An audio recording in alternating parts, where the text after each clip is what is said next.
right, welcome everybody. Welcome to our second education session of Heartland 2021. My name is Larry Law. I'm one of the co-directors of Heartland. I am joined today, of course, by Carrie Obrey and Kate Scott, our Heartland partners.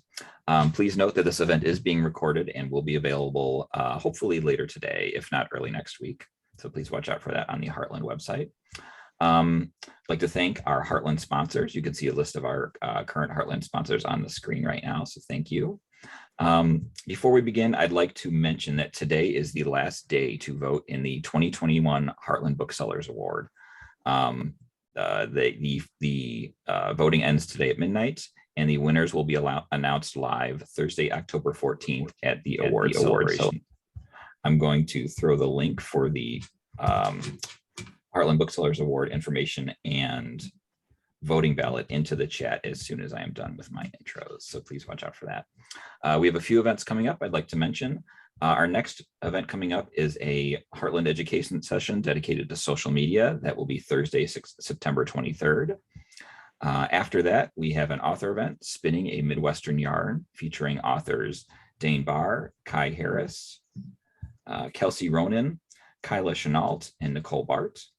And then after that, Thursday, September 30th, we have another education session, marketing lessons gained from the pandemic. So please watch out for that. For a full list of upcoming events and author events, please visit heartlandfallforum.org/events. I will also throw the link to that into the chat after I'm done. If you have any questions during today's presentation, please feel free to interrupt. Throw them into the chat. I'll be monitoring the chat and I will call them out as I see them come in. Also feel free to just jump in if you have a question. We'd like to answer the question as the session's going instead of waiting to the end, so please do that. And now I would like to turn it over to our educator for today. Please join me in welcoming one of the co-owners and BookBug, and this is a bookstore in Kalamazoo, Michigan, Joanna Parzakonis. Thanks, Larry. Welcome, everyone. I'm going to go ahead and share my screen now, and I'm going to reiterate what Larry just said, which is to interrupt me as you have questions. And if you have questions, this is, meant to be more of a roundtable. I had a challenge in identifying panelists, mostly just because of timing and availability and how stretched we all are. So, but I do want you each to consider yourselves among experts in this topic, or those who have immediate questions and relevant questions relating to how we are physically organizing and sectioning our inventory. So titling this Smart Sectioning, and I chose this picture as the first screen because here's a section name that has endured for the last 12 years in our store. We started as a children's bookstore, and BookBug is still entirely children's books. And we struggled at the outset to name our middle grade fiction section, which is our highest sales section. I'll talk about that later, not necessarily because of how frequently it's physically shopped, but because of a lot of other work that we do in this expertise. But the name of this section is Advancing Readers. And I did consider changing that many times, and it is stuck because the customers have responded to it in a way that is relevant to them. When you're either a caretaker or a advancing reader themselves, you like to hear the word advancing, we've found in our community at least. So rather than call it middle grade, in between, or novels for kids, we call it advancing readers. So that's one topic I'll talk about, is how to name your sections, both internally and externally. But okay, so smart sectioning for me takes into account 4 main things. And let's see, I'm trying to scroll forward now in my presentation and it's not, okay, I guess clicking. Sectioning, as you all know, is evolutionary. It has to be responsive to how you're growing, how your community is growing, how our world is growing and changing, and how maybe the physical realities of your space are changing. So the 4 categories here: world, staff, customers, and data, which took me too long to honor. Data is so informative to how we can consider, either on an annual basis or seasonal basis or every 3 years, where it is we really need to build our inventory and where we need to scale back, which is, for me, the harder of the reality of data. When data shows something that I don't want to see, I resist it sometimes, and we can talk about that too, but data still is so meaningful to informing our buys and our displays in our stores. Okay, so evolutionary sectioning. The first part of evolutionary, or a big part of how we evolved in the last year, was the specific names that we assigned to certain sections. So here's one example of a section that we used to call TV and film. And in recent years, partly because of what one of the departments at our major university in Kalamazoo has an excellent drama program. We were not selling very many plays or written plays until we started being asked for them all the time. And we did build a drama section, but we didn't know where to put it. Part of the challenge too with plays is that they are, the few that are available to us to buy, are printed in pretty small formats, and they were getting lost in our, we sort of had them near poetry.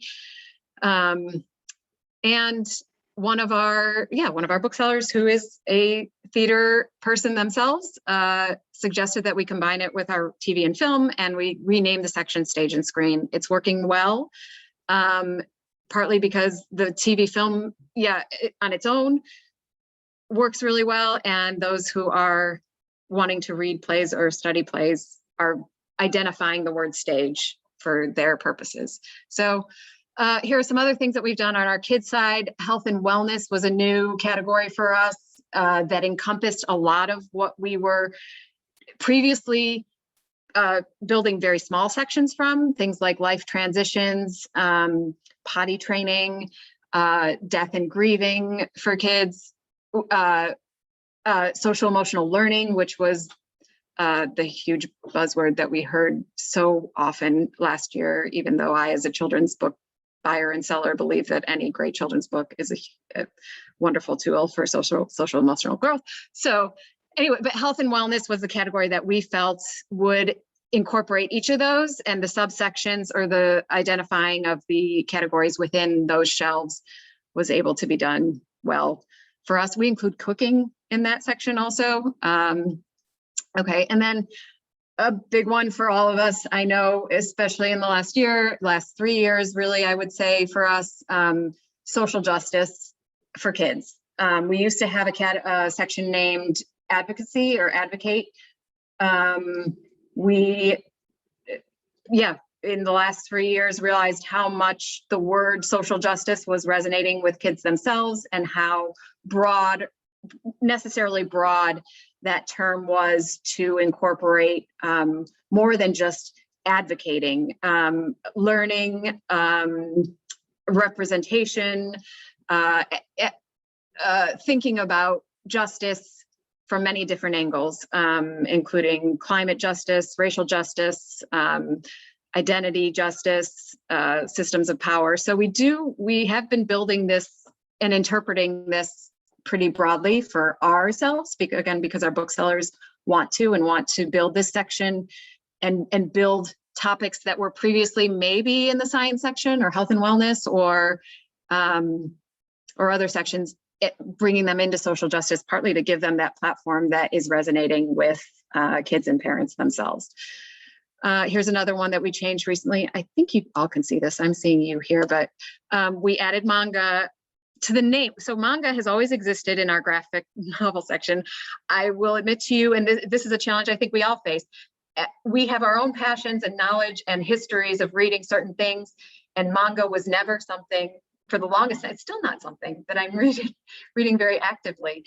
It has a section that has grown out of the insistence of our customers, the passions of some of our booksellers. I will admit too, the passion of a handful of our reps. So I don't know if we have any reps joining us today, but reps can have a big impact on advocating for the building of a section, or the renaming of a section, or the organizing of a section. And we do have 2 reps that have had a big impact on convincing me, you really just need to put the word manga up there, and you need to separate that a little bit, at least try separating it from the graphic novels and see what happens. The result, of course, for many, as I'm looking at this now, is we need more shelves for manga. readers are passionate about it. And part of the beauty there too, the balance between like store identity, buying identity, is the store now belongs to, I consider our store belonging to my community much more than it belongs to me or my partner or even some of our senior staff. So when I hear over and over again, where's your manga section? I have to say to myself, where's my manga section, right? Joanna, two questions. Kathy in the chat asked, what about exercise type books? I think she's referring to health and wellness. Do you include those in there also? We do for kids, yes. In our health section on the adult size, we also, health is pretty broadly interpreted. Yep. And then a question for me, your manga section. That was always a area of concern for myself when I was working in the bookstore. Maybe you'll talk about this later. What level do you consider carrying for each series? Do you carry one of each? Do you just carry new? Do you carry the first and last? How do you handle that? So the way I buy it, because I'm not reading it, the way I buy it is the first, right? Sometimes two, but then once a series, and there are a few in the last year and definitely at the end of each quarter in the last 2 years that are flying in a way that I am convinced we have buyers enough of that series that I will continue to stock that series, and I will absolutely buy the newest in the series. So it's not a perfect science for me. I am not building full shelves of 18 books of each series until and unless I see that momentum on the series that is broader than that one passionate reader. So I do think for things like this, and even sometimes in the middle grade for us with popular series that don't move after number 4, the consideration of adding signage that indicates a reminder of we order this full series, please ask at the counter, is a good idea for series readers. Yeah, that's a good question, Larry. And one that I also think that reps should help us with in understanding what the series is and in looking at our Edelweiss data, if that's what many of your reps are doing for you, which I hope they are, and I hope you are, to see, yep, we've sold the first 4 in that series. We really need 5 for at least, or number 5 for at least the first, 3 months after it's released, because we know its readers come to us. Okay, subsectioning. This is something I actually stole directly from a social media post of, I think it was High Five Books in Connecticut, highlighting or talking about the fact that many customers sometimes feel overwhelmed in the picture book section. And the picture book section in BookBug is a huge section, a proudly huge section, and also performs relatively well for us. But browsing that section alphabetically alone is overwhelming and confusing to somebody who's looking for something that's really funny or really graceful or touching on certain topics. So we have started to increase the number of subsections within our picture books. So beyond just the straight alphabetical, which still is a huge part of our picture book section, we've begun to create our own categories that feel relevant to us when we're hand selling.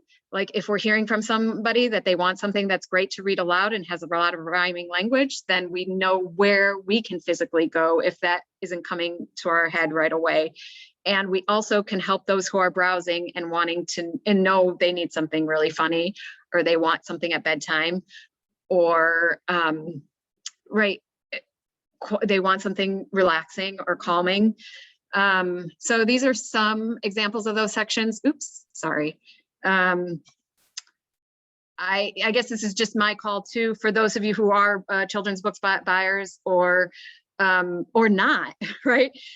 Sellers who need a lot more assistance in the organization of that. And you need something more than maybe just the new table of freshness. Something I realized in taking these pictures, or when I went around the other day taking these pictures, a lot of our booksellers feel strongly attached to several of these books, and we're wanting to put shelf talkers right on top of these small section names.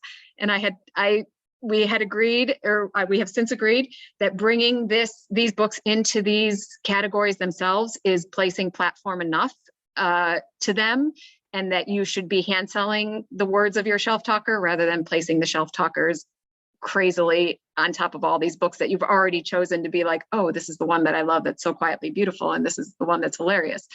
So that's something to keep in mind too with your shelf talkers, and keeping those fresh and not interfering with signage or ways that you are trying to make the browsing experience more intuitive for your customers and for your booksellers.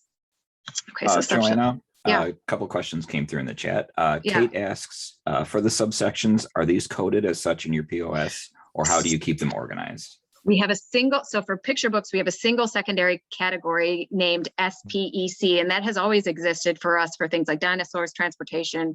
It used to be sometimes princesses and unicorns, and we still kind of loosely organize that way. Again, this was based, I was very resistant to this up front. Even at the outset, I thought, I don't want to have to accommodate already sort of commercially wanted or perceived gender desires of parents. So I was resistant, but the truth of needing to access quickly 5 different dinosaur books, picture books for a 4-year-old is too real to ignore. So we always had that SPEC secondary category under picture book. So those are 2 shelves within our picture book section. And though it doesn't direct our bookseller automatically, it is informative to them in knowing that it is a specialized category, and then they can hopefully deduce from there what it may be or be able to find it. They are alphabetized within those subsections. That's a great question though about digital organization and necessary digital organization. And then Kathy asks, do you have a miscellaneous section for picture books? So not really, though we do have 3 banks full of just straight PICT picture books, and those are alphabetized. We have started to encourage our booksellers to decrease that section and increase the subsections. So more frequently, and pulling love titles into appropriate categories, or taking brand new, right, like 2-month-old picture books off the front table as new ones are coming in, and considering them for specialty categories before placing them into alphabetical order. This, again, is not a science. It's an art and science, as with all things bookstore. But the balance there, trying to find where you think it will live best and where you will help your fellow booksellers go to it more often if you want to, and or be honest with yourself. And I don't know if I want to name names about certain books and authors not needing you to do that, right? Like Oliver Jeffers probably could fit pretty well into some of our subcategories, but we don't need him to be there. So being honest with yourself about where you want to bring the wings to and your independent identity to those subsections.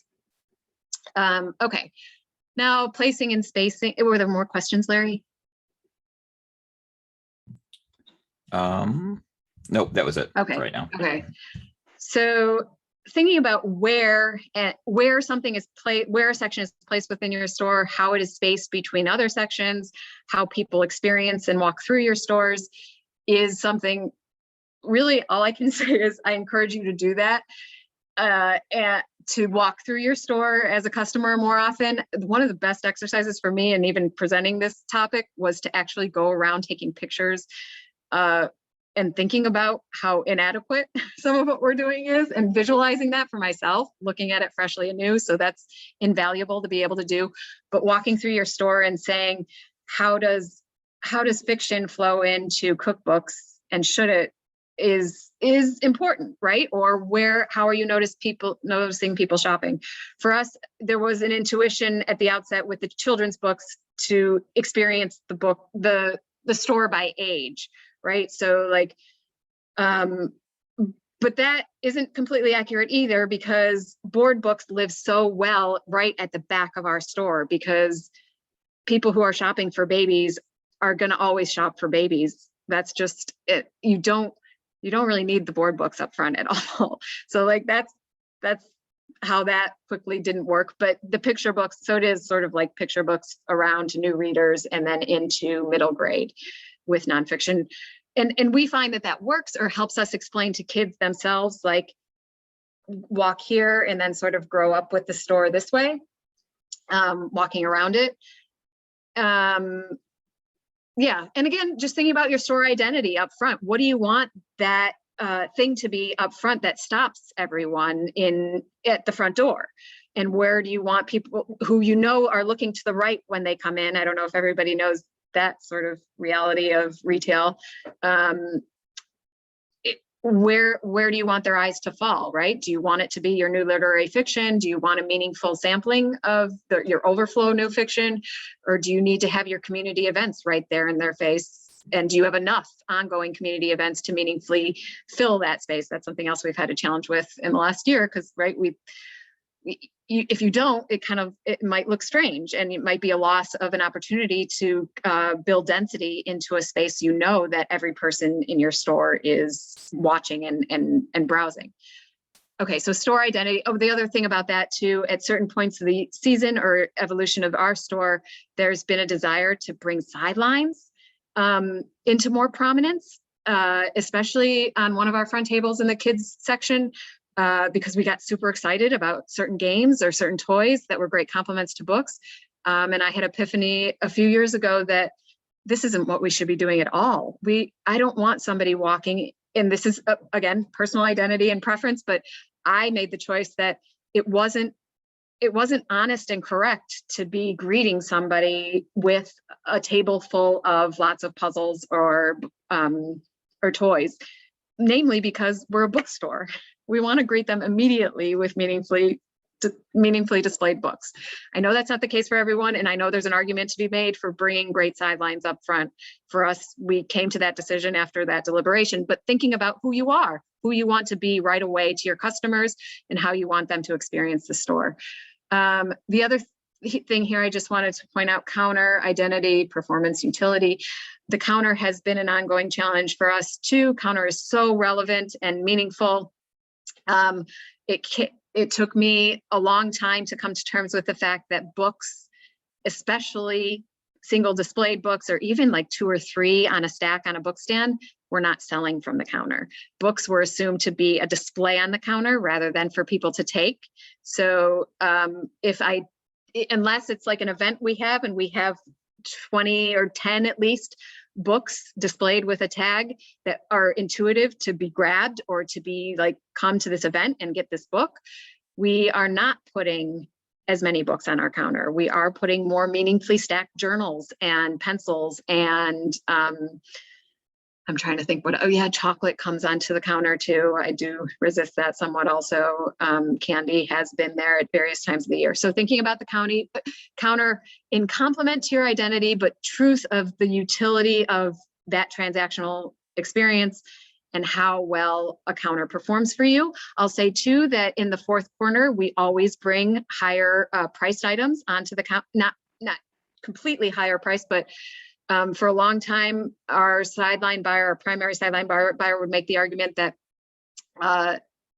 counter should be more impulse buys. We should keep the price point at $5 or below on the counter. These are things that will sell over and over again if we keep that price point there. There is an honest truth to that. And there is a very real truth to a $40 to $50 necklace or earrings on the counter, well displayed, also being meaningfully purchased at certain times a year or during certain holidays. So I do resist the assumption that the counter is solely for stickers and buttons and chocolates and things that are priced under $5. So I don't want to miss that opportunity to have a meaningful, because you sell one necklace, that's like selling 20 stickers, right? So it can work both ways. Joanna, quick question. Kathy asks, and this is going back to your shelving Oliver Jeffers in the general picture book section question. Are you saying he doesn't need a category because he's big time and people would find him anyway? Yep, I am. And part of how he is that way is because of independent booksellers. I know most of our passionate children's booksellers go to him all the time anyway. So that's, and they, with honest specificity, right, about why they love Stuck and how perfect it is to build a fun experience with a kid. or here we are, right? How philosophical and beautiful it is for a young parent, right? Like, so they can all speak enough about Oliver that we don't need him in one of those subsections. I can say, I mean, from my vantage, right? So again, that's knowing your store, that's knowing your sellers, and maybe that's not Oliver Jeffers for some folks. It just happens to be for us, but being discerning about that, and about if it's important to you to truly like empower yourself or your booksellers with, nobody knows this gem, right? And I love it so much, and I'm going to keep going to it on the front table, and I'm going to bring it into the quietly beautiful section after that, because I want everybody else who's looking for something quietly beautiful to go to this first. Yeah, that's more what that's about. Are there other questions? Nope. Okay. Okay, so here's something else we grappled with in the last few months, adding to existing categories. You'll see manga here again. I didn't mean to repeat that, but so mysteries have done really well for us in the last 3 years, especially. We had assigned it what we thought was a fantastic floor unit, and that lives well intuitively in the traffic flow. It's bursting, and we didn't know where to put it or how to backstock it well. So we brought new mysteries up front with way more breathing room than they need, but they're gonna need a lot more as we bring in new mysteries. So all our hardcover mysteries now have their own bank up front that replaced, actually, I think our new nonfiction section, which wasn't as relevant for whatever reason and or necessary. Like the nonfiction had enough different categories that it was living well and being backstocked well into its existing categories along the walls. So again, the sort of theme of just not being afraid to say, hey, does this really need to be here? And because I keep hearing how hard it is to shelve mysteries or to get mysteries the space that they need, and thinking boldly about undoing what you thought needed to be where it was before. Same thing, here's a category that I'm even still like, I didn't even want to put up here because it dates back to sort of when we only just started bringing in adult books to our first space. We combined sci-fi, fantasy, and horror all together, and it was working and living well. And it still actually does, like, overall, but each category needs to occupy more space on its own and really be separated for both sellers and buyers. So that's just something I put up there as a reminder. Like, sometimes combining multiple genres is likable and necessary, depending on the size of your store or whatever you may be wanting to do. And then finding out, again, via data, and we can talk about this a little bit later, but when it is you need to say science fiction needs its whole new bank, and actually sci-fi has its new bank up front, brand new, and partly the result of having, you know, maybe up to five new booksellers or in the last 3 years who are reading only sci-fi, which is fantastic. And for us, like Derek and I always view it that way, because we're like, oh, we're not reading enough sci-fi, and so everybody loves sci-fi. So it's great, you know, to have that in your staff, but to know that as you're bringing on staff with more reading in more categories, you need to have those sections reflect that. Here also is something my own personal, I don't know if any of my booksellers are even in right now, but they will chuckle at me at how resistant I have been to bringing in romance, a romance section. And we have, I used to say, we have romance, it's in the fiction, right? Like, and I'll point you to the ones where the relationship driven drama and the beautiful romance is, and that wasn't ever enough, right? Usually for the shopper.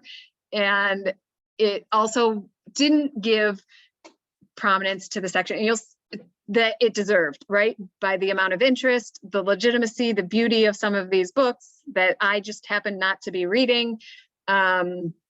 Something that was pointed out to me from a customer really candidly, and that I welcomed, was the critique that we prominently feature sections and names of genres that have a history of being written and platforming historically male voices.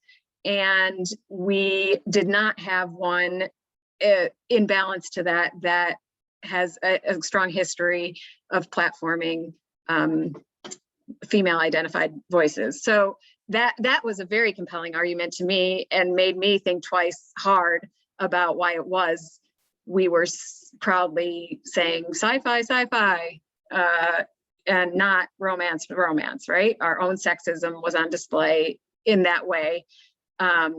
So yeah, so building a romance section, romance is actually going to be moving onto its own unit.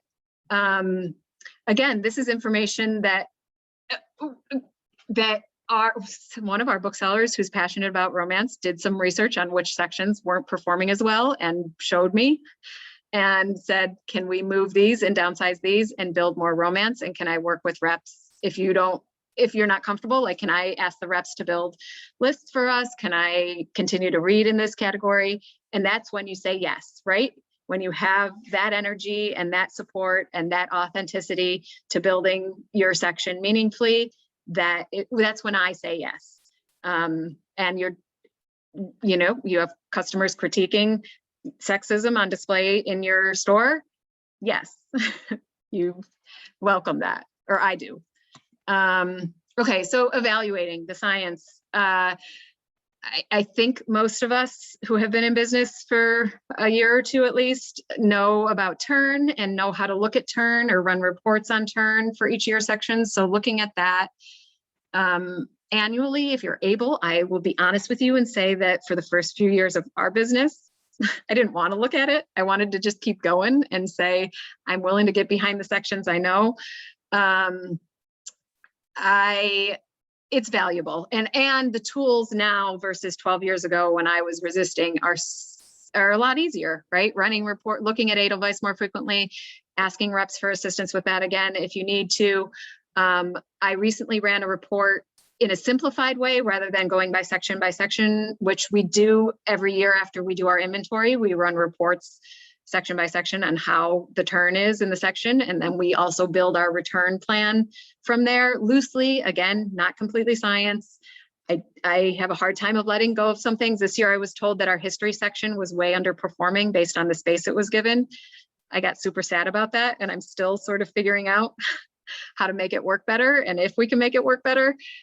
But you have to trust your numbers and your shoppers. But I ran a report for each section, just a general section report, and we use BookLog, but I'm certain that many POS systems can do this, like a full report by section that runs the percent of sales that section represents for your overall store versus the percent of inventory. So in those opportunities, you can see things like the amount of space, or right, like the percent of sales that middle grade represents for your store and the value of your inventory that is there. Again, for us, and maybe for other kids stores, you have to, we don't have a great way data-wise to separate out the fact that we are selling certain middle grade fiction in much higher volume than any other title we sell because of the mass distribution done by schools and other organizations in our town. So you do have to balance that data too. And then you have to trust your gut, right? Like there was something in me that said history can't go entirely. We can't let go of our history section. I know I need it and I know when I need it. And I think I know where I need it. I hear that we need to scale it back. And I actually feel empowered more this year in my buying to have that conversation with my reps about, we just aren't seeing the sales. So I'm not taking chances. I'm buying what they're telling me most history buffs are going to be looking for, right? But I'm not experimenting as much, which again makes me sad as an independent bookseller because that's not what my job is. I should be experimenting more than just going with the trusted sellers. So it's not perfect, but it's something you have to be honest with yourself about and thinking about. If you really are passionate about a section that's not working, think about why and where that section needs to live or how it needs to be platformed in a different way in your own store. Joanna, we had a couple questions come in the chat. Yeah. First one from Kathy. Are you running from your POS or are you using Edelweiss Analytics? So I am now doing only from BookBug POS for myself. Edelweiss Analytics is something that I look at a lot when I'm buying, and that some of us, yeah, I think Derek looks at a little bit more frequently, and Christine, who's managing all of our returns, looks at that a little bit more richly. So I'm sorry, I can't speak as informed as I want to on that. I know both are meaningful. For me, Kathy, and maybe others, like, I want to see it quickly. So I do my own reports and I want to look at it myself. And I'm also doing the restock buys every 3 days. So I do have a very strong sense of what's moving, but I'm reminding myself to sort of breathe in those and look and see the categories that we are selling so much, and be honest too about informing somebody like Christine, who's only looking at that hard data in February. And I'm understanding that, yes, social science did great for us this year, but not as a complete section. It did great because we sold 400 copies of How to Be an Anti-Racist, or like even the bio section, I am more critical about in that way, because we have certain bios that sell so many times over that it doesn't quite make up for the space that we're giving every biography, right? So that's where the art and the knowledge comes in from the vantage of perhaps the store owner or somebody who is looking at data on a more frequent basis than an annual basis. Joanna, one more question. Sorry, did I interrupt you? Okay. This is from Mary in the chat. So we are a relatively new store and have genre busted. We have a long wall, and it is divided with short stories and poetry, and the rest is fiction of all genres. Our thought was to try to take our customers out of their comfort zones and get them to try something new. Are we crazy? I love it. You're you. Be you. I don't know. I'm might be there soon too. I do think that maybe, right, as a community and a world, we are growing into a phase of resisting labels and not placing labels or categories. And I'm going to talk, this is a good segue to something I'm going to talk about next, but if that works for you and you're committed to hand selling and to being what I thought I could be for the romance novels, and I actually years ago too thought I could be for mystery novels, right? Like we had a fiction section and I was like, I know the ones that are great mysteries, right? But they're not genre that way. And I actually don't read genre mysteries, but this one is so mysterious and so surprising, right? I can sell it to the mystery reader. So I would say trust you, trustly and like boldly create those, whatever you're calling it, right? Is it short stories or literary fiction or whatever the overarching, and let it speak for itself if it can, or let you speak for each one individually and connect with that person who is so accustomed to needing to find the mystery or the romance novel. I had another, oh, right. So this speaks to something that I think maybe we've all grappled with also in wanting to celebrate and lift voices, and also not wanting to separate, right? Like things out, right? Like it's all middle grade fiction. It's all, these are all great stories. We're buying them because we love them. They're speaking to the human experience. They are extraordinary. And so recently in our store, several of our booksellers made a solid case to me for the removal of our LGBTQ YA section, right?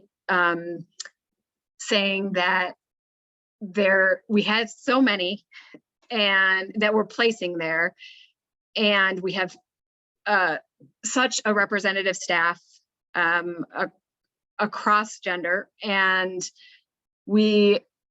to place sort of LGBTQ YA books in their own section was feeling more othering than incorporating them. I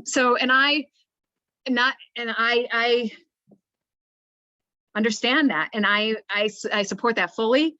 My first response to our manager was to say, are we going to make sure visibility is clear? And I also gave them an anecdote about remembering quite pointedly a young customer looking up at that wall and saying, "Oh shit, I'm alive." And this was, I mean, not long enough ago, maybe 4 or 5 years ago, right? So that it was a memory I had of like, wow, like names matter, signage matters, representation matters, right? And maybe we're not there anymore where, you know, a 15-year-old shopping our store needs that the way they did 5 years ago. So this my last slide in this picture, not that, I mean, this is like a TikTok shelf talk, right? But Gideon and I are talking about ways in which to bring visibility within the section to the voices we want to highlight with identifying shelf talkers. So we are thinking about designing some rainbow shelf talkers or other things.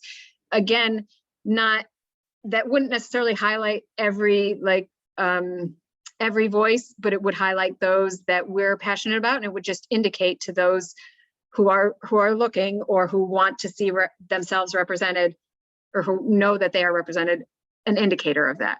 So that's a possibility, right? The shelf talkers as identity markers. And one shelf talker that we've created, and this is a wholly different thing, but the TikTok shelf talker is something that is recently created for us too. And it was something that was a hugely performing table, right, in our small-ish YA corner that was turning so frequently, but I wasn't convinced it was turning so frequently because it was on a table. I knew it was because the TikTok had 40 million views and the person cried about the book and everybody wants the book, right? So I almost thought, like, why do we still need the table? I don't know. I'm this kind of Oliver Jeffers experience for me. Like, I love We Were Liars. I loved it 10 years ago or however long ago it was published. And I was like, oh, cool. More people know it. I had no idea for a while that it was on TikTok. And then more 13-year-olds were asking me for it. But it still was doing its own job. It didn't necessarily need, right, the TikTok table. But the TikTok talkers, for maybe the lesser known TikToks, are definitely moving those. And I guess with the TikTok world, my criteria is there better be a bookseller who has watched the TikTok and has been inspired by the book talk, to write the talker for it, right? So I still think being discerning, being authentic, being creative about whether it's a section or whether it's a lifting of a voice within a section is something you should determine for yourself. Yeah, I guess are there questions on that? No, just a couple comments. One, Kathy, while we have that conversation around identity labeling, I love that your booksellers have say in what happens in the store. And then Carrie in the chat, I love how a conversation about shelving showcases how passionate you are about your values. Yeah, and I guess that's a reminder too that, like, we don't always succeed in that, right? And that's what I realized when I went around and taking pictures. I was like, oh gosh, and sometimes the reality of just getting the books onto the shelves after we receive 20 boxes on a Thursday is like, we just need to get them out there, right? Like, and so right, we waited too long for mystery to be where it needed to be, or to think about, right, what our LGBTQ section was saying.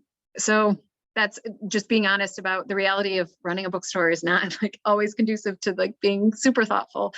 I do recommend, as I was thinking about this in the car, as I was preparing too, I was thinking about how every year at inventory, we do a full map of our store. We actually hand draw it because our tables and shelves move enough. And last year I was like, why don't we use this map more often, other than just for inventory and like scanning everything? We need to use it to sort of assume more of our tables are sections, even though they're more visceral or temporary, right? Sections, like, and should we give them, and should we start thinking about them? And we certainly should in the fourth quarter, and we already do, about like, where do certain things always go, right? Like, what does this table that has always had, has had feature summer cookbooks on it become, or need to become, by October? So thinking about tables as, yes, evolving, if you use tables in your store or whatever floor units you're using, but also the possibility of like creating them as sections, and knowing that like in our this is a bookstore location where like the front table is all new literary fiction, and to the right is all sort of highlighting voices of the month, or of the current topic that we want to highlight. But the table directly behind it is always indeterminate, and is sometimes we're wanting to make a statement about current events. And then sometimes the reality of how many tables we have in store and how many boxed Christmas cards and calendars we have requires the fact that we have to take that current event into another space or condense it.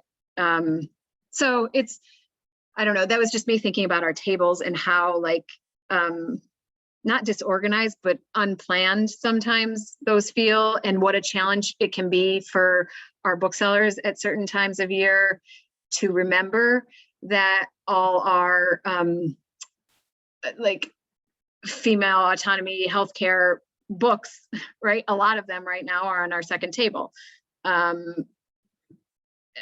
So, right, when they're looking for The Handmaid's Tale, in the section where it lives, they don't, that's one of the biggest challenges we have, right? In how we train our booksellers. Like, there are going to be some times when you're not going to be able to find a book, and you're going to have to look on all the special displays. We always do give, we give bi-weekly updates on our deputy feed of like, this table has flipped to be water, right, in July, or whatever the theme is. So like, if you can't find a book that you think may have a water theme, you need to look here.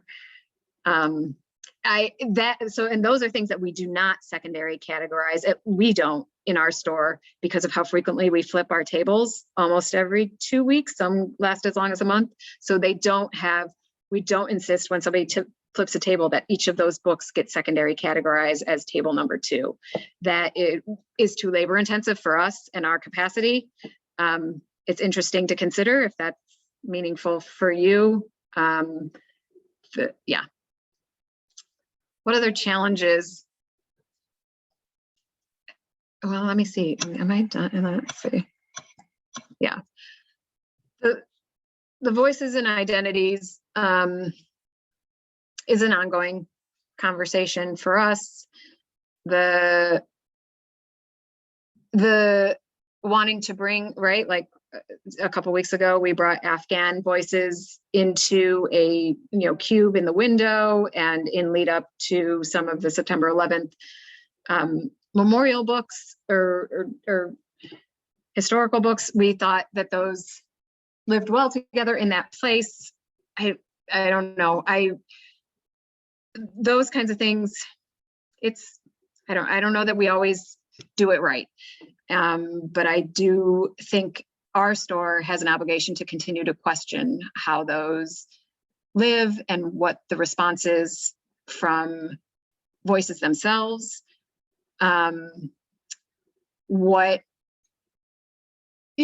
the experience of having a customer bring you something that they see on your table saying, this doesn't feel right here, or right, which we also have had happen, and I think is important when you have a representative voice of your community saying, this feels wrong on this table and or in your store, and here's why. That's an interesting conversation to have, and a necessary one to consider when you're naming your sections, or when you're claiming to lift voices with, visibly. I'm trying to think of other. We had a question coming through the chat, Joanna. Yeah. This is from Mary. Thanks for the response on being us and going with our gut. So reassuring. One more sort of marketing question. Do you give your best real estate to fiction or to things that are not doing as well, or more gift purchases such as art, music, photography? Thanks so much for the info. So wonderful to see such a passionate bookseller. Again, yeah. Oh, thanks. I wish I could see you all. I can't wait to be together again. It's going to be great. Okay. So yes, we give a lot of space to fiction, but for us, at least for Derek and I, who have been with the store from the beginning, fiction is our food as human beings, right? So I give space to fiction because fiction is what alters me consistently, and in which I have been able to deeply dive into, and has nourished me and has informed me and has, empowered me to inhabit other beings, which I love. That's why I read. So that's the reason fiction occupies a huge amount of space, and that is why that's the reason why if fiction starts not performing for us, I need to do something about that. Right? I need to convey that the reason readers should be reading it, right? Then I'm not doing my job with the marketing and the hand selling and the nurturing of other booksellers to appreciate, even if they don't consider themselves readers of fiction, appreciate the necessity of fiction and the core foundation that it is to our store. So that's a long way of saying, like, your sections are you, and they should be you, and they should be your store. And building your store is more nuanced, obviously, than just saying it's commercially viable, right? Like this, we know this section is going to perform because it always does in every other store. That's not a reason to have a section. And I guess that maybe is, something for me to grapple with our history section. Like, part of me hearing about that was like, oh, I'm bummed, but I also don't read it enough to know why I'm bummed, right? It's just that I don't know. And you should go through that process when you see your data saying history isn't performing, and seeing how bummed you are. Is it because the expectation of the book industry is like you're supposed to be selling history to be a serious bookstore? Or is it because you genuinely are passionate about history and need to be writing and blogging about it more, or posting about it more, or talking about it more with your own staff? So those are the things to grapple with. And I think the same thing, right? So from a very early stage in my book selling career, I was super resistant to what nearly every customer coming into my store was wanting me to do, which was gender books for kids. Happens all the time still, but so often. And it was so uncomfortable to me and so angering to me that I did everything I could to resist it, right? To say, this book, boys will love this book, or girls will love this book, right? And so to sort of like access that experience for me, in considering the experience that others are having when they see an LGBTQ section or a racial justice section or something where they're feeling like, why are we labeling this, right? And asking me that, then I'm saying, yeah, why are we? Is it time not to? So that's I try to do that as much as possible. I would never, I think, I have heard some libraries doing the thing that I hated, like gendering books, right? Which seems absurd to us now, right? 2021 doesn't, I don't know if it does. I'm not trying to offend anyone. But I am trying to say that is blatantly horrific to me, to say a binary gender is defining any genre of books. But I have heard the argument made by school librarians that putting all the labeling books that are for female identifying kids one way and labeling them for boys the other way is going to help kids find something for them. I disagree vehemently. I think it's destructive and horrific. And I do think we've grown well beyond that. But I'm interested in the ways that we will continue to grow beyond the way that we label things and consider the labeling and the genrering. So, and that's bigger than any one store. Obviously, we exist within an industry that continues to place books into certain categories. Our job as independents, I think, is to interpret those and create them anew for our own stores, and so that they resonate to us and our customers. And again, I think that I encourage you to have those conversations if you're having conversations with reps about where and how the industry needs to consider in a broader way labeling and how and what and how. We have just a few minutes left. So if you have any questions, please feel free to unmute or throw those into the chat. I will throw out a question to you, Joanna, and to everybody else in here that's willing to jump in and answer. But so I think the TikTok table is a good example of this. But over the past year and a half, have you had any new genres or subgenres, sections or subsections that you've added to the store that you feel, might have legs past this year or be permanent fixtures in your store? Anything new you've developed in the past year and a half that you think could last? So honestly, not entirely freshly new. Again, I wish more one of my staff was here to check me on this. I mean, really what we've done freshly is rename previously existing sections to feel more relevant.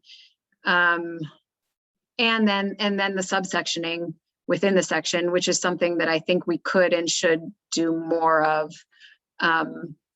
Poetry, we've had certain poets on staff who have advocated for sectioning out poetry a little bit more. I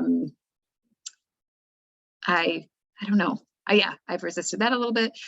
I loved the picture book subsectioning idea. I think that we, for my store, could and should do more of that.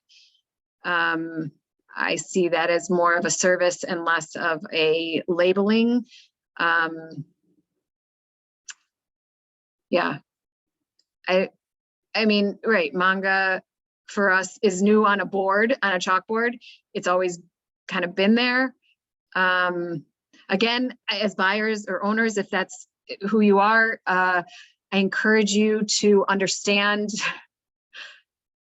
right, and listen when the argument is, well, it should have an actual word on your board, right? It shouldn't just live because it lives there. If somebody feels strongly about that, again.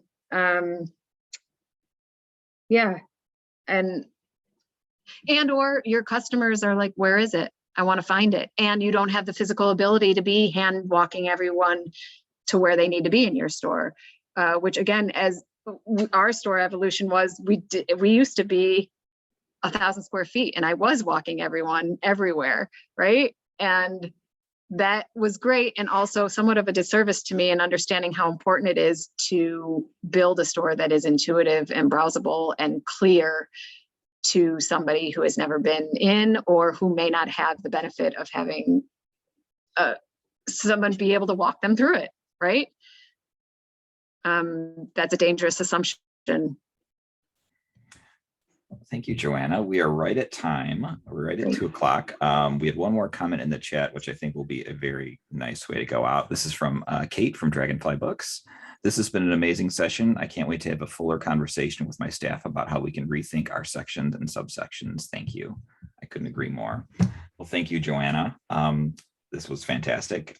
This session has been recorded. It should be available on the Heartland website either later today or early next week. So please look out for that. And thank you all for joining us today. Great to be with you.